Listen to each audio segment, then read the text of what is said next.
Si Sec Vince Dizon ay meron nabisto sa Cebu.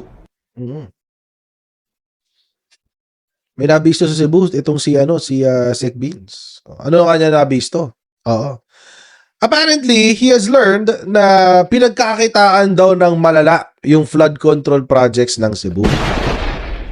Huwag niyo kakalimutan mga kababayan na yung Cebu ay meron 300 plus na flood control projects nung panahon ni Rodrigo Duterte.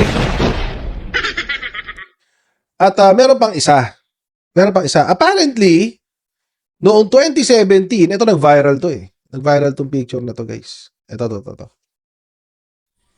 Ay may post ang Office of the Presidential Assistant for the Visayas. May post siya Excited daw siya eh. August 24, 2017. Sabi, it was on July last year when PA Michael Dino invited Sec Mark Villar to help Metro Cebu with its flooding woes. Humingi pala daw ng tulong. Finally, there is now a Metro Cebu Integrated Flood Control and Drainage System Master Plan. Uy! May master plan na pala kayo? Master plan? May master plan na pala ang Cebu noong 2017. Tapos, binida pa niya. Meron daw 33.5 billion pesos for the infrastructure budget requirements on its way. Uy! Teka, ba't ang sabi ni Pambari 4, 26 billion lang? Oo. 26 billion lang daw sabi. Pero dito 33.5 billion daw ang totoong budget. But wait, there's more. Aside from the flood control projects, we are so glad that a new infrastructure project was lobbied. We lobbied has been approved, the Guadalupe Lahug Diversion Road. Thank you, Sec Mark Villar. Ayan. May master plan pala tong Metro Cebu para sa kanilang flood control. Ano to, Mark? Magsalita ka, Mark. Hindi ka na pwede manahimik dito. Oo. Di ba? So, ano nangyari sa 33 billion pesos?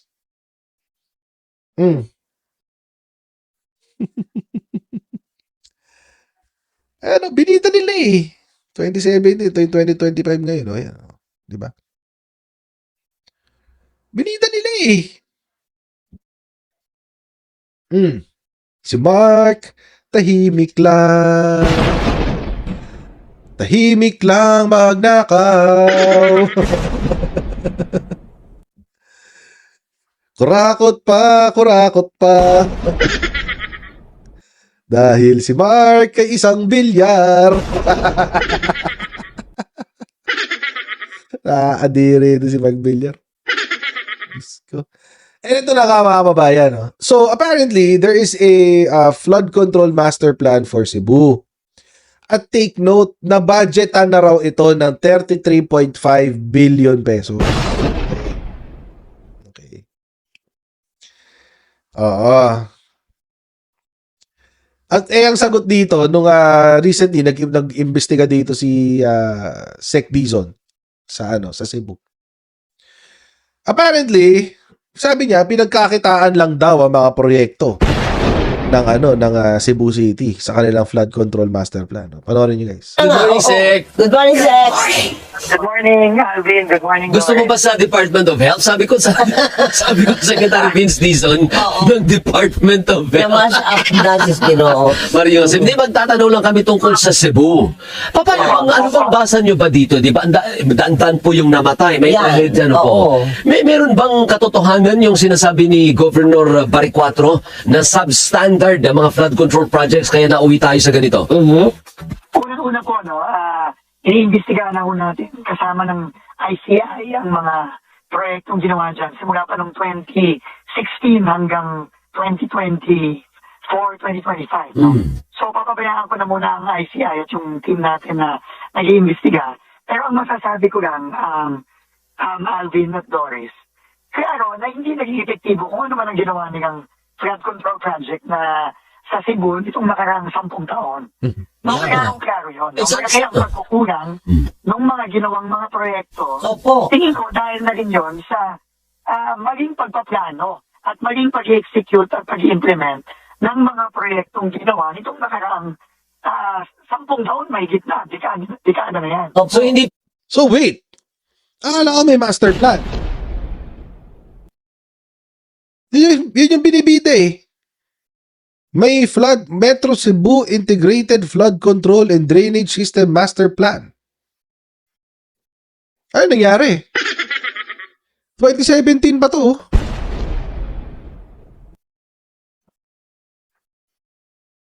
Hmm. 2017 pa to. Ano nangyari? Tapos all of a sudden ngayon, sasabihin ni Sec Dizon na walang plano, hindi sumunod sa whatever.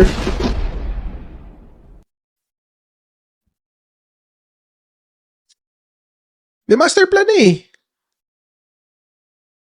So malamang sa malamang, hindi na tuloy itong master plan? Or baka bida-bida lang, ghost lang, no? Ghost master plan, ano? Kaya to. Ghost master plan siguro. Di, Ate Elisa, hindi nga raw wala nga raw plano eh. So, sabihin, hindi niya alam na walang master plan. Baka hindi alam ni Sec Dizon na may master plan. Kung hindi niya alam, ba't hindi sinabi ng mga taga Cebu? Anong ginagawa ng District Engineering Office ng Cebu? Hindi yung sinabi kay Sec Dizon. Tatakot ba kayo? Tingnan natin. Ay, wait. Tingnan natin. Hindi pwedeng gawing excuse, Secretary, kasi ang excuse, Oo. hindi isang buwang worth ng ulan ang bumagsak. Ang bumagsak. Yun ang excuse, Oo. yun ang dahilan ngayon. Hindi excuse yun, Alvin, at dapat, kapag pinaplano ng maigi itong mga flood mitigation projects, kailangan kinukonsider yan, hindi lang yung normal na pag-ulan at pagbaha, kundi pati yung mga talagang grabing pag-ulan at grabing mga, yung tinatawag nilang mga 20-year, 50-year, Yan, even opo. 100-year events. Oo. So, yun ang tamang pag-i-implement at pagpaplano at pag-i-implement ng mga proyekto sa flood mitigation. Klarong-klaro na sa Cebu at sa ibang mga lugar sa taon ang ginawa. Nitong nakaraang mga taon, nitong dekada ng nakalipas. Opo. Kaya yun talaga ang hindi pwedeng excuse yun. Okay. Na, porket napakalakas ng ulan o napakalakas ng bagyo. Oo nga po. Hindi na ganyan ang nangyari at maraming mga kababayan natin hindi lang nawala ng mga bahay, kundi namatay pa. Opo. No, daan maigit ang namatay dahil Correct. sa Latino. Correct. Hindi pwedeng gawing excuse yun, Alvin at Doris. Opo. So, Hindi katanggap-tanggap yun. ayun, nakalulunas talaga. So, ibig yun sabihin, Sec, ay sa madaling salita, hindi na tayo natuto at hindi inasikaso. Hindi na tayo natuto at ang masakit dyan at malungkot dyan, imbes na yung pinano ng tama, in-implement ng tama yung mga proyekto, didiretsahin ko na, Alvin at Weng, pinagkakitaan Doris po, niyo yung mga Doris. proyektong to. Ay, Doris, pinagkakitaan niya nitong mga Yun. proyektong to. Yun ang Pinagkakitaan daw, guys. 2 beses pa inulit kasi nagkamali ng pangalan tawag kay Doris Bigyan. Oo. Pinagkakitaan daw yung mga proyekto. Tingnan natin yung parte na yun, guys. imbes na yung pinano ng tama, in-implement ng tama yung mga proyekto, didiretsahin ko na, Alvin at Weng, pinagkakitaan Doris po, niyo yung mga Doris. proyektong to. Ay, Doris, pinagkakitaan niya nitong mga proyektong to. Pa? Yun ang masama yan. Pinagkakitaan daw, guys. Hindi ba namumulat si Pambare 4 dito sa mga na naririnig niyang balita? Oo. Ito yung sinasabi ko sa ito yung ito yung negative effect ng pagiging ng personality politics. Na yung politika mo ay nakabase sa tao, sa personalidad, hindi doon sa ideolohiya o prinsipyo na pinaglalaban hindi base sa tamang pilosopiya o tamang ideolohiya ng politika. Kasi si Pambari 4 ngayon binabawi niya yung sinasabi niya. Oo, kasi nadulas na siya dun sa sinabi niya na sa panahon ni Digong nangyari lahat ng mga ano eh. So, para mabaliktad ngayon, para naman siyang tanga, di ba? Kung hindi niya, kasi, actually, para sa next topic ko to eh, pero dadaanan ko na lang. Sinabi niya kasi, ni Pambari 4, sa tanong ni Karen Davila, tinanong siya kung nung panahon daw ba ni Duterte, malinaw eh, were the ghost and substandard projects during the time of the Duterte administration? Lumunok pa nga siya eh, lumunok pa si Pambari 4. Oh, yes, ganon. Ganon yung sagot niya. Kasi alam niya eh. Alam niya na tatamaan niya yung mga Duterte sa sasagot niya.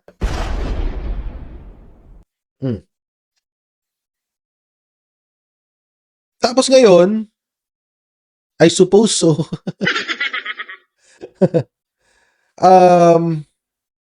Tapos ngayon, bumabaligtad siya. Gusto niyang tawag dito. Gusto niyang bumaliktad doon sa kanyang statement. Sinisisi niya ngayon si Gwendolyn Garcia. Hindi. Ang ibig sabihin daw niya, hindi yung hindi si Rodrigo Duterte daw. Ibig niya daw niya sabihin, si Gwendolyn Garcia. Teka. Hindi, mamaya natin pag-usapan yun. Kasi may mga complications yung pagsisisi niya na yun eh. Medyo mahihirapan siyang ilusot dito sa mga yung si Duterte. So yun. But definitely, mga kababayan, umamin na si Pambari 4. 2019 yung mga projects. So 2019, 2020, 2021, 2022. Di ba nakita na nga natin kanina? Pinakita ko na to kanina eh. 2019, meron ng mga 332 billion flood control scam. January 4, 2019. Malay ba natin kung kasama yan dito, itong flood control master plan? Flood control master plan ng Cebu City o ng Metro Cebu.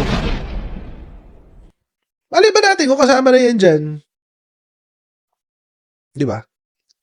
Hindi ko pa tatagol si tawag dito, si Gwendolyn Garcia kasi hindi ko rin gusto si Gwendolyn Garcia. Pero mga kababayan, kung hindi naman hawak ng LGU ang DPWH, mga DPWH projects, bakit mo isisisi sa LGU? Kasi hindi naman talaga hawak ng LGU yun eh. Parang ganito yan, guys. Parang sisihin ko ngayon si Pambari 4 dahil sa kakulangan ng flood control. Yun na isasagot niya. Walang project ang DPWH. Yun na, gawin ko. Ganito na isasagot niya.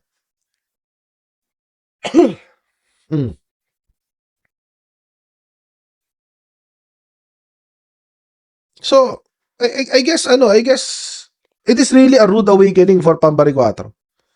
Pero kailangan tanggapin niya yun. Kailangan akuin niya yung mga sinabi niya. Dahil, lalo dito sa ngayong pasabog ni Secretary Beans. Ulitin natin. Lalo sa pasabog niya na to. Kasi, mga pinagkakitaan ng flood control ng Cebu. Testing ko na, pinagkakitaan Doris po, ng mga Doris. proyektong to. Doris, pinagkakitaan na itong mga proyektong to. Yun ang masama dyan. Pinagkakitaan? Tama. Yan. Iimbestigahan na yan ng ICI at nung team natin sa DPWH. Dapat managot yung mga taong yan. Pero tayo, ang focus natin ngayon, ano ba ang dapat natin gawin para hindi na tumaulit? Oo. Tama yun. So ano nga bang gagawin natin? Kasi parang na-wipe out ang mga bahay. Paano pang discarding gagawin ng DPWH? Una, ang kagayin-bigay na ng Pangulo natin, immediate relief muna tayo ngayon. In fact, ang Pangulo natin mismo ay pupunta ngayon sa Cebu, kasama ako at kasama ang iba pang mga membro ng kabinete at mga head ng ahensya. Ako po'y nandun nung Merkules. No, at ang sabi ng Pangulo, immediate relief muna tayo. Okay. Kailangan yung mga na-evacuate na mga daan-daang pamilya, actually, libo na, no? Ang pamilyang na-evacuate, kailangan tulungan natin. bibigyan niya ng pagkain, ng tubig, at ng temporary munang titirahan dahil nasira ang mga bahay. Ang NHA naman at ang DSUD, tutulong na yan sa pagre-rebuild ng mga bahay, either temporary muna o yung mga permanente. At kami naman sa DPWH, ang focus namin ngayon yung clearing ng mga kalye. Alam ko, as of yesterday, na-clear na halos lahat ng mga kalye, both national and local roads sa Cebu. Ginagawa na rin natin yan sa Negros, sa Panay, sa ibang parte ng Region 8 at sa Region 4B. No, pero ang critical ngayon is ano ba ang kailangan natin i-implement para yung mga nakita nating mga kakulangan ma-address na natin agad-agad bago pa magkaroon ulit ng mga panibagong bagyo sa susunod na taon. Kasi siyempre, it will take time para gawin natin yung mga proyektong to. Pero kailangan mag-umpisa na tayo ngayon. Pero ako, meron lang po akong suggestion. Hindi ko alam kung tama. Hindi naman ako dunong-dunungan na engineer ako o architect. Pero pwede po kaya, Sec, na ideklara na natin na permanent danger zone. Yung mga lugar na yan na nakaharap doon sa bunganga na lagusan ng tubig. Ibig sabihin, huwag nang pabalikin. Huwag nang pabalikin, huwag nang tayuan. Yun po, ayoko lang pong pangunahan yung ating disaster agencies at ang DNR, no? Pero tingin ko naman, doon na yan papunta, no? Pero hintayin na lang siguro natin ang final na announcement ng ating mga disaster agencies at environment agencies. Okay. Sec, na-curious lang ako doon sa sinasabi. Mahirap yung ganong suggestion. Mahirap yun kasi that means magbabayad ang gobyerno ng compensation. Una, bibilin mo yung lupa kasi kailangan magkaroon ka ng right doon sa lupa. And that's privatized land na yan. So, i-expropriate mo pa yan. Pagka-expropriate, syempre, compensate mo sila, babayaran mo sila doon sa value ng lupa. And then, hahanapan mo sila ng resettlement. Hindi ganun kadali yun. Madali na magsabi na, hindi na, permanent danger zone na to, blah, blah, blah, blah, blah, blah. Madaling sabihin yan kung yung mga nakatira doon, mga mangingisda or mga informal settlers, etc., etc. Pero kung mga say, villages, mahirapan kayo dyan. Mahirapan sila dyan.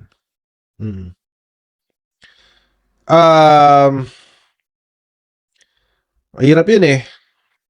Mahirap yun. Pinakamadali siguro is really, number one, environmental consciousness, di ba? Pangalawa is yung flood control. Kaso kung yung flood control mo naman, tulad ng ginawa nila Manny Villar, nila Mark Villar na kinukurakot ng ganito, anong aasahan? Anong aasahan mo? Imagine 33.5 billion na to noong pang 2017, no? Pampari 4, yan, no? Ano nangyari? Wala tayong alam kung ano nangyari dyan. Yan, no? 33.5 billion pesos for, flood control master plan para dito sa Cebu.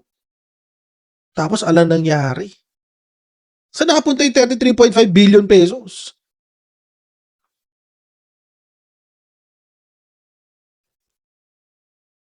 We don't know. Sabing bundok na parang tinapyas na ginawa parang rice terraces. Yun ba yung factor kaya nagkaroon ng ganung katinding pagbaha? At anong gagawin nyo doon? Again po, kailangan pong malaman yan ng ating mga ahensya, lalo na yung DNR, no? So, speculative yan yan ay pinag-aaralan na ngayon kung ano ba ang naging epekto niyan. Pero para sa akin, no, simple lang naman yan. Kapag isang proyekto, nakakasama sa kalikasan, lalong-lalo na sa waterways o dun sa watershed, no? Yung pumoprotekta sa ating mga waterways, no? Kailangan talaga, dapat yan, bago yan pinapatayo, dapat nakakakuha yan muna ng mga tamang permiso sa DNR at sa Environmental Management Bureau. So, yun ang kailangan natin malaman at tanungin. Yan ba dumaan sa tamang proseso para makakuha ng mga environmental clearance certificate sa ating mga ahensya? At talaga bang naaral ng mabuti yan kung yan ay may epekto sa daanan ng tubig at sa watershed natin sa mga Opo. bundok. Sir, hindi ba kayo naiyak o hindi napamura man lang ba nung nakita natin tumambad sa atin, kaawa-awa yung estado ng Grabe. bundok. Grabe. Oo eh. Grabe po, Doris, Alvin. Grabe po, nandun ako ng Hindi lang yun, di ba? Nandoon din yung ano. Although malayo naman daw, pati yung sa mining, open pit mining. So, yun. Ako hindi ko alam, wala akong ano dun sa Monterasas na issue eh. Personally, I don't have much information to say something substantial about it. Pero para sa akin, just ano, off the top of my head.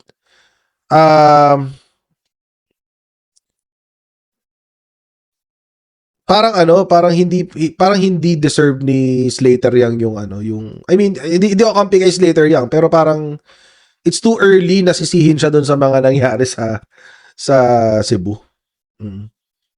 Kasi tulad nga ng sinabi ko kahapon, ang flooding is a multifaceted problem. Maraming problema 'yan. Pwedeng kasama yung Monterasas dahil nga nakalbo yung bundok or what have you. Pero merong parang nabasa ko somewhere na yung location daw talaga nun, it's not really on the mountain. It is nasa lower part na siya ng bundok, if I'm not mistaken. But regardless, maraming facets ang flooding na we cannot just pin it on one reason. No. Hindi pwedeng, hindi, dahil lang yan dito kay Monterasas. Pwedeng kasama yun, but it's too soon to tell. Lalo na lagi naman talaga tayong binabaha. With or without it, kung binabaha na ang Pilipinas, with or without it, edi, di ba? Yun. At saka maraming pinagdadaanan yan. Hindi lang yan DNR-EMB. Marami yan. Maraming gatekeeper sa mga projects ng development. May barangay pa yan. Magsasurvey yan sa barangay. Hingi yan ng permit sa clearance sa barangay. Hingi yan ng clearance sa DNR-EMB. Tapos, may mga regular monitoring pa yan. So, ang daming kailangang bureaucratic BS ang umiikot dyan. So, I don't think it's just it kung kasama man yun. Pero feeling ko nga hindi eh. Pero I don't think kung kasama man yun, yung Monterasas, I don't think it is the primary culprit. Ako feeling, I really think personally, it's really it is the lack of a flood control master plan. Na meron na pala sila noong 2017. Pero hindi natin alam kung ano nangyari, kung bakit hindi natuloy. Basta, andyan lang siya. Nakabalita lang siya. So, kailangan magsalita na naman dito ni Mark Villar. Kasi baka sila yung kumita ng 33.5 billion. Diba? Hindi natin alam. Malay ba natin kung gano'n na nangyari, diba? Nung Wednesday, no, yung day after ng Sino, no, talagang manggagaiti ka sa galit at sa maiiyak ka sa mga dinaanan ng mga kababayan natin. No, talagang hindi katanggap-tanggap yung failure ng planning at execution ito nitong nakaraang mga dekada na. So, kailangan magbago na to. Sabi ng Pangulo, this has to change na. Hindi na pwedeng ganito. Sige, Sex. Thank you, Sek. Maraming. Medyo nadulas dun si, Alvin. Ang pangit na dulas.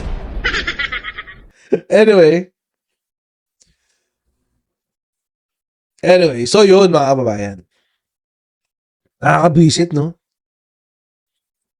Nakakabwisit yung alam mo na may ganito. Tapos, either pinagkakitaan, yun naman ang sinabi ni Sec Vince. Alam mo na merong flood control master plan. Tapos ang ending, pinagkakitaan lang ng mga Duterte allies. Bisto yung sindikato, guys.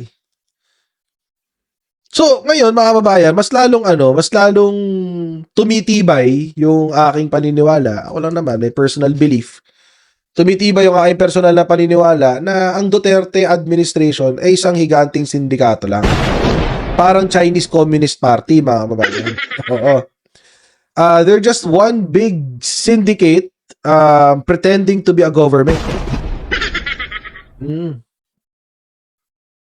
Isang higanting sindikato lang sila nagpapanggap na isang gobyerno. Oo. 6 na taon tayong binudol ng ganitong klaseng paniniwala.